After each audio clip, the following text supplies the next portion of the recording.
পৃথিবীতে দানের যত ক্ষেত্র আছে তার মধ্যে সবচেয়ে গুরুত্বপূর্ণ দানের ক্ষেত্র হচ্ছে মসজিদ। কারণ পৃথিবীতে যত জায়গা আছে তার মধ্যে সবচেয়ে প্রিয়তম জায়গা আল্লাহ রাব্বুল আলামিনের কাছে, সবচেয়ে পছন্দনীয় জায়গা, আল্লাহর সবচেয়ে ভালোবাসার জায়গা হলো আহাব্বুল বিলাদ ইলাল্লাহ মাসাজিদুহা, মসজিদ। আল্লাহর কাছে সবচেয়ে পছন্দনীয় জায়গা এটা মসজিদ, সবচেয়ে ভালোবাসার জায়গা। সেই জায়গায় আপনি অংশগ্রহণ করেছেন, এর চেয়ে বড় আর কি হতে পারে? মসজিদে দান করলে আল্লাহ বিনিময়ে জান্নাতে ঘর নির্মাণ করেন। সম্মানিত উপস্থিতি, বিধায় মসজিদ নির্মাণে সর্বোচ্চ অংশগ্রহণ করা দরকার সকলের। হ্যাঁ, মসজিদ নির্মাণ করলে জান্নাতে কি হয়? ঘর নির্মাণ করা হয়। ধরেন আজকে কেউ 50,000 টাকা দিয়েছেন, কেউ 10,000 দিয়েছেন, কেউ 5,000, কেউ 1,000, কেউ 100, কেউ 10 টাকা, কেউ 5 টাকা, এরকম না? তো যিনি 50,000 দিয়েছেন উনি জান্নাতে কি পাবেন? ঘর পাবেন। যিনি 10,000 দিয়েছেন তিনি, যিনি 5,000 দিয়েছেন, যিনি 1,000, যিনি 100, যিনি 10 টাকা, যিনি 5 টাকা, সবাই তো জান্নাতে ঘর পাবো, তাই না? ইনশাআল্লাহ। তাহলে ছোট্ট একটা বিষয় থাকে যে 100 টাকা দিলেও তো জান্নাতে ঘর পাচ্ছি, তাহলে অযথা 10,000 টাকা দিব কেন?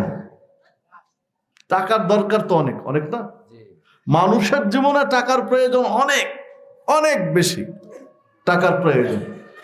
তো 100 টাকায় 1,000 টাকা দিয়ে তো জান্নাতে ঘর পাচ্ছি, তাহলে 50,000 দিতে যাব কেন? অন্য কাজ করবে টাকা দিয়ে। 100 টাকায় তো জান্নাতে ঘর হয়ে গেল, তো 50,000 দেবো কেন? 10,000, 20,000 দেবো কেন? আমার কথা বুঝতে পারলেন কি? তাহলে যারা কম দিয়েছি তারাই জিতে গেছি, যারা বেশি দিয়েছি তারা ঠকে গেছি, এই তো নাকি? তাহলে জান্নাতে ঘর তো সবাই পাবো, স্বর্ণের ঘর আর মাটির ঘর। সম্মানিত উপস্থিতি, ওই হাদিসের মধ্যে জবাবটা লুকিয়ে আছে। কেন 50 দিবেন? যার সাধ্য আছে, যার সুযোগ আছে 20,000 কেন দিবেন? ওই হাদিসের মধ্যে জবাব আছে। রাসূলুল্লাহ সাল্লাল্লাহু আলাইহি ওয়াসাল্লাম বলেছেন, মান বানা মসজিদান লিল্লাহি আযজা ওয়া জাল, যে ব্যক্তি আল্লাহকে খুশি করার জন্য মসজিদ নির্মাণ করবে, আল্লাহর সন্তুষ্টির জন্য মসজিদ নির্মাণ করবে, বানাল্লাহু লাহু মিসলাহু ফিল জান্নাহ, ওই ব্যক্তির জন্য আল্লাহ জান্নাতে অনুরূপ, মিসলাহু অনুরূপ ঘর নির্মাণ করবেন। সহিহ বুখারীর 450 নম্বর হাদিস এটি। মানে মিসলাহু, তার জন্য অনুরূপ। আমরা বলি না যেমন তেমন, প্রবাদ বাক্য, যেমন কুকুর তেমন মগর, বলে না? জৈসা করেগা ওইসা ভরেগা, যেমন কর্ম তেমন ফল, বলি তো নাকি? এই মিসলাহু শব্দটা এরকম, যেমন তেমন। মানে মসজিদ নির্মাণে যে যেমন দিয়েছে আল্লাহ জান্নাতে ঘর তেমন দিবেন। মিসলাহু শব্দের অর্থ এরকম। মিসলাহু শব্দের বিশ্লেষণটা হলো মসজিদ নির্মাণে যে যেমন দিয়েছেন জান্নাতে আল্লাহ ঘর তেমন দিবেন। তাহলে কেন 50 আর কেন 100? বুঝতে পেরেছেন তো? জিন যেমন 50,000 দিয়েছেন আল্লাহ তার ঘরও তেমন দিবেন। হ্যাঁ, যেমন 500 দিয়েছেন ঘরও তেমনই হবে। এখানে আরো কিছু বিশ্লেষণ আছে, না হলে তো যারা দরিদ্র, অভাব আছে, অল্প দিয়েছেন, একটা রিক্সা চালক 10 টাকা দিতে পারে, তো উনি তো ঠকে যাবেন। তাহলে তো এখানের বিশ্লেষণ কিন্তু আবার আরেকটা আছে, আল্লাহ তাকে ঠগাবেন না। আল্লাহ রাসূল সাল্লাল্লাহু আলাইহি ওয়াসাল্লাম এক বৈঠকে বলেছিলেন যে কারো 1 দিরহাম দান কারো 1 লক্ষ দিরহামের চেয়ে বেশি মর্যাদাপূর্ণ আল্লাহর কাছে। দিরহাম শব্দ দিয়ে কথা বলেছেন আল্লাহ রাসূল সাল্লাল্লাহু আলাইহি ওয়াসাল্লাম যে কারো 1 দিরহাম দান কারো 1 লক্ষ দিরহামের চেয়ে আল্লাহর কাছে বেশি প্রিয়। প্রিয়, মর্যাদাপূর্ণ। সাহাবীরা তো অবাক হয়ে গেলেন, মানে ব্যবধানটা একটু কম হলে না বোঝা সহজ ছিল। 1 দিরহাম আর 1 লক্ষ দিরহাম, কত ব্যবধান! সাহাবীরা অবাক হয়ে গেছেন, যেটা কেমন করে? আল্লাহ রাসূল সাল্লাল্লাহু আলাইহি ওয়াসাল্লাম বললেন যে ঠিক আছে শোনো, একজনের কাছে অনেক লক্ষ দিরহাম আছে, অনেক লক্ষ দিরহাম। তো অনেক লক্ষ দিরহামের মধ্যে 1 লক্ষ দিরহাম দান করলো, তাহলে ওর কাছে আর থাকলো কত দিরহাম? কত দিরহাম থাকলো বলেন তো? জি, এখনো অনেক লক্ষ দিরহাম আছে, অনেক লক্ষ দিরহাম আছে এখনো। ধরে নেন কয়েক কোটি টাকা, তার মধ্য থেকে 1 লক্ষ টাকা দিয়েছে, তাহলে এখনো তার কাছে কোটি কোটি টাকা আছে। এরপর আল্লাহ রাসূল সাল্লাল্লাহু আলাইহি ওয়াসাল্লাম বললেন একজনের কাছে আছে মাত্র 2 দিরহাম, আছে মোট তার কাছে 2 দিরহাম, তার কাছে ক্যাশ টাকায় আছে 2 দিরহাম, তার চেয়ে বেশি নেই। 2 দিরহামের মধ্যে 1 দিরহাম দিয়ে দিয়েছে, 2 দিরহামের মধ্যে 1 দিরহাম দিয়ে দিয়েছে, মানে যা ছিল তার অর্ধেক দিয়ে দিয়েছে। এখন আর থাকলো কয় দিরহাম তার কাছে? 1 দিরহাম। তাহলে ত্যাগটা কার বেশি? যিনি 1 দিরহাম দিয়েছেন।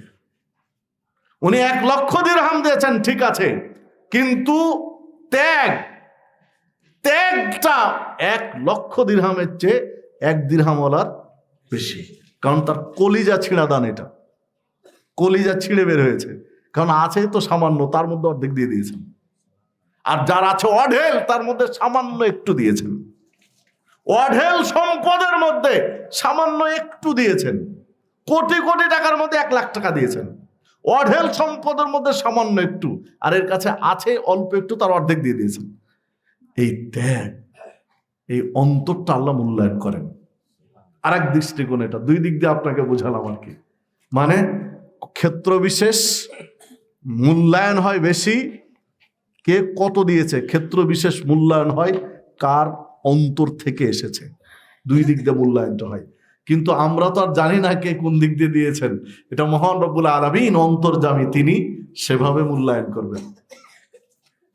আন আবি হুরায়রা রাদিয়াল্লাহু আনহু قال قال رسول الله সাল্লাল্লাহু আলাইহি ওয়াসাল্লাম, আবু হুরায়রা রাদিয়াল্লাহু আনহু বলেন রাসূলুল্লাহ সাল্লাল্লাহু আলাইহি ওয়াসাল্লাম বলেছেন, ইন্নাল্লাহা লা ইয়ানজুরু ইলা সুওয়ারিকুম ওয়া আমওয়ালিকুম, আল্লাহ তোমাদের কারো চেহারা দেখেন না, তোমাদের কারো সম্পদ দেখেন না, কার চেহারা কত সুন্দর, কার সম্পদ কত বেশি, এইটা আল্লাহ দেখেন না। ওয়ালাকিন ইয়ানজুরু ইলা কুলুবিকুম ওয়া আমালিকুম, আল্লাহ 2টা জিনিস তোমাদের দেখেন, একটা কলব, তোমাদের অন্তরটা দেখেন, এবং তোমাদের আমলটা দেখেন। চেহারাও নয়, সম্পদও নয়, আল্লাহর কাছে দেখানোর জিনিস 2টা, একটা অন্তর আর একটা আমল। কার অন্তরটা ফ্রেশ, কার অন্তরটা খুলুসিয়াত পূর্ণ, মানে আল্লাহর জন্য একনিষ্ঠ, কার অন্তরটা খালেস, এবং কার আমলটা স্বচ্ছ, কার আমলটা নির্ভেজাল, ত্রুটি মুক্ত, এই 2টা জিনিস দেখেন। এই জন্য আপনার আমার অন্তরটা তবে খালেস, একনিষ্ঠ, আল্লাহর জন্য নিবেদিত হতে হবে আপনার আমার অন্তরটা, এবং আপনার আমার আমলটা হতে হবে কোরআন এবং সুন্নাহ ভিত্তিক, সঠিক। এই 2টা জিনিস দেখেন।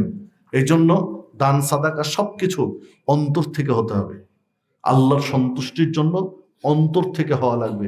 যারা মসজিদে দান করেছেন, যারা করছেন, যারা ভবিষ্যতে করবেন, কাজ চলবে, করবেন, সবাই অন্তরটা একেবারে খালেস রাখবেন আল্লাহর জন্য।